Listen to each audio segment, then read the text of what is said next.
to discuss the second chapter of your biology, that is flower. Flower is such a special and beautiful part of a plant, isn't it? It has such colorful petals.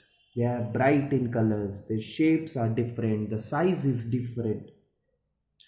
Really, without flower, our nature would be colorless. Even sometime when your mood is not good and when you go and look different colored flowers, you really, I'm sure, would have raised your mood up just because of flower only. Flowers are found in abundance. Different types of flowers is there. You must have noticed almost 1000 flowers, different flowers, but there are many more which you will see in your life. Now, we will discuss the structure in detail. Look over here. Look the shape of a flower. Everything is been discussed in detail. This part is known as stigma. Stigma plays a vital role in reproduction as it traps the pollen grains. Alright. Now about style. It connects the stigma and the ovary. This is the ovary. Stigma, it connects style, connects the ovary. It includes the passage of pollen tube. This is the pollen tube. See, this is the pollen tube. Alright. Ovary. Ovary plays a very important role and it is found in the innermost part of a flower, and it helps in the fertilization. And what happens from the pollen tube, these pollen male gametes, they come over here, and here you are having a microphyllae try to constrict the gametes. So it try to pass according to the fusion only, does not makes together all the gametes and make inside. So it try to stop it. It just all together we can say it that it is the entrance of gamete to the egg, male gamete to the egg. All right, it will be simple. And during fertilization, it try to soak water for germinating the seed, but that is in the next chapter we will discuss, but it will give you a good idea, fair idea. This is for microphyllae. Now here it is having the ovules. It is the placenta which is having a two nuclei or two ovules. Now what happens if the male gametes fuses with the female gametes and the fertilization occurs, and this ovary turns into fruit and these ovules turns into seed. All right. Now, stigma style ovary are together known as carpels. Carpel. And in your book, carpels and pistils are written to, either it is used as carpel or as a pistil, but there is a difference between carpel and pistil, a very faint difference. That collective carpels are known as pistil. Now, stem. Stamen also you have studied in class 5th. Stamen is divided into anther and filament. Anther here. Anther is basically contains the male sex cell which we call as pollen. Alright. Pollen grain. They are powdery in appearance, and if we try to penetrate or try to bisect the anther lobe, you will find pollen sacs, and in that pollen sacs pollen grains are stored. Clear? Now, filament is a male reproductive part like anther, and it is flexible and gives support to the anther. Alright, filament. Alright, so all together anther and filament are known as stem. Now, about the petal. Petal is the modified leaves which protect the reproductive part of a flower, and its function is to attract pollinators for pollination. Pollinators can be insect or birds. Clear? Or bees. So collective petals are known as corolla. Now about sepal. Sepals are also modified leaves that forms the outer wall of a flower, and it protects the developing flower or when the young ones are there in the bud stage. And this part grows the first in a flower, sepal. They can be green, they can be non-green. And the collective sepals are known as calyx. And together, petals and sepals are known as perianth. And the perianth is the non-reproductive part which contains the accessory whorls, calyx and corolla. Calyx is the first whorl, corolla is the second whorl. Third whorl is androecium, which contains stamen, and stamen contains anther and filaments. Fourth whorl contains carpels or pistil, which contains stigma, style and ovary. Gynoecium, which contains carpel and pistil or pistil, which is having stigma, style and ovary. The four whorls are discussed as well. Now, this bulging structure, this bulging stamen is known as thalamus or receptacles, and it contains all the nutrients which are required for a flower. Pedicel try to support flower to the stem. Clear? So all these functions are being discussed, all these parts and their functions are discussed. Now, flower. Flower contains, here is divided into accessory whorls, or the outer whorls, or the essential whorls, or the inner whorls. Outer whorls contains vegetative parts and inner whorls contain reproductive parts. Accessory whorls, they help in pollination but do not take part in reproduction directly. Now essential whorls, they are reproductive organs of flower and take part in seed formation. As I have discussed, sepals and petals, or we can say calyx and corolla. Calyx and corolla do not take part in reproduction, but they are important for the pollination, isn't it? Petals attract insects, sepal try to protect. So they are very important part, but they are not involved in the process of reproduction, so they are known as the accessory whorls. Now,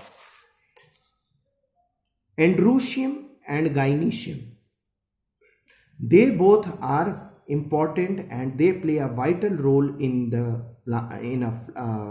reproduction process. So they are known as essential whorls. Calyx protect young flower at their bud stage. Corolla attract insects and protect the reproductive part of a flower. Alright. Now for the essential, androecium, they are the male reproductive organ for pollination, and gynoecium, they are the female reproductive organ for pollination. Clear? What are the essential whorls and accessory whorls? Now about types of flower.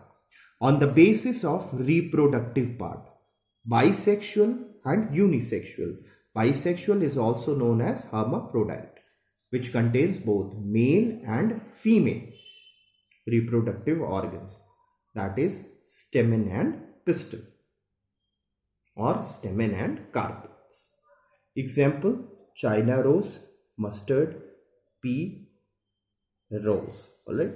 Unisexual, which contains any one of the reproductive part, that is androecium or gynoecium. The examples are maize or coconut. This is on the basis of reproductive part. Be careful to understand. On the basis of reproductive part. Here on the basis of floral whorls. Complete flower contains all the 4 whorls. And what are the 4 whorls? Calyx, corolla, androecium, and the last one, gynoecium, the innermost. And the examples are all the bisexual flower example: China rose, mustard, pea, rose.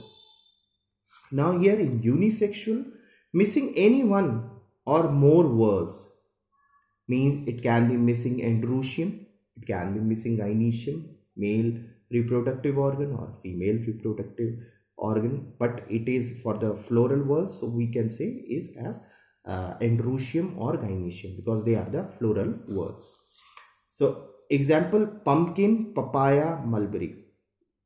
All right. Now apart from this, there are 2 types of plant. One is monoecious and another one is dioecious. Monoecious plant are those plant which contains male flower and female flower. They both are on a single plant. We say it as monoecious. And the monoecious example is papaya, a coconut palm. Now dioecious, di means 2. One plant is having male flowers only, one plant is having, another plant is having female flower only. They are known as dioecious plant. And the example is date palm. Clear? Now about the function. Function, you must be knowing it, very simple. Now it will be easy for you to understand. Reproduction, true. We have discussed so many things about reproduction. Ornamental value, ornament, you know it. Source of food, after fertilization, flower turns into fruit and the ovule turns into seed. Ovary turns into fruit and ovule turns into seed. So it is fruit, some fruit like this lady finger is a fruit and brinjal is a fruit, isn't it? Now religious significance, it has a religious significance as well. We try to go to the temple and try to show our worship to the gods by putting flowers on it, garlands. They are made up of flowers only, isn't it? Now about the pollination. This you have already studied. Pollination, transfer of pollen grains from the anther to the stigma of a flower is called pollination. Pollination are of 2 types: self-pollination and cross-pollination. Self-pollination, transfer of pollen grains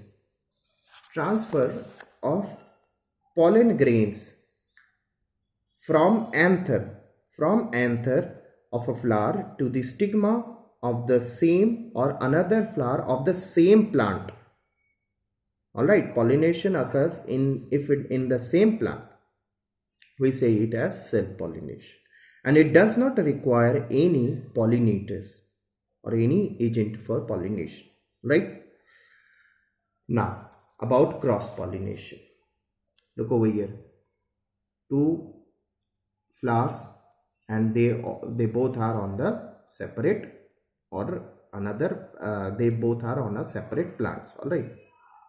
Now, transfer of pollen grains from the anther of one flower to the stigma of another flower of 2 different plants. They both are on the different plants. All right. This process requires pollinator. It can be wind, it can be water, it can be through insects, it can be through animals, but they require, this is known as cross pollination. The examples are pea and papaya. They are being having cross pollination. Now about agents of pollination. Wind. Pollen grains are light, dry and small, which can travel far with the help of wind. They are produced large in number. Why they are produced large in number? Because the probability of reaching from anther to the stigma is very less, because they have to cover a long distance with the wind. So they are produced large in number. Stigma are large and feathery to catch the pollen. They are large and feathery. They are having very little hairs on the stigma part to catch the pollen grains. Example, maize. Now what? Now in this, the male flower are very small in size and they stay with their parent plant till they get mature, and when they get mature they come on the surface to meet the female flower which is already there on the surface, and over there it releases the pollen grains, and these pollen grains stick on the female female flower on the stigma, and the pollination occurs. So here the pollen grains can float easily, and they are also they are produced large in number. Pollen grains. Example, Vallisneria and Hydrea. Now insect. The flower have bright color and produces nectar, and these nectars are produced through the nectaries which are just above the perianth. During the night, flowers plant produces this fluid, we say it as fluid, glucose or starch. They are sweet, and the outer part of petals, floral scents, with the help of fluorescence they smells odor to attract the insects, and these pollen grains and stigmas are sticky in nature. Now what happens, this insect or a bee sits, and over there the pollen grains are sticked on it, and when it goes to the another flower over there of different plant, it sheds the pollen grains and pollination occurs. You must have smelled the fragrance of night jasmine, isn't it? Marigold. Now the last part, that is animals. Zoophyte is a form of pollination whereby pollen is transferred by the animals. For example, bird, bats, monkey and rabbits. So your chapter is now over. Thank you.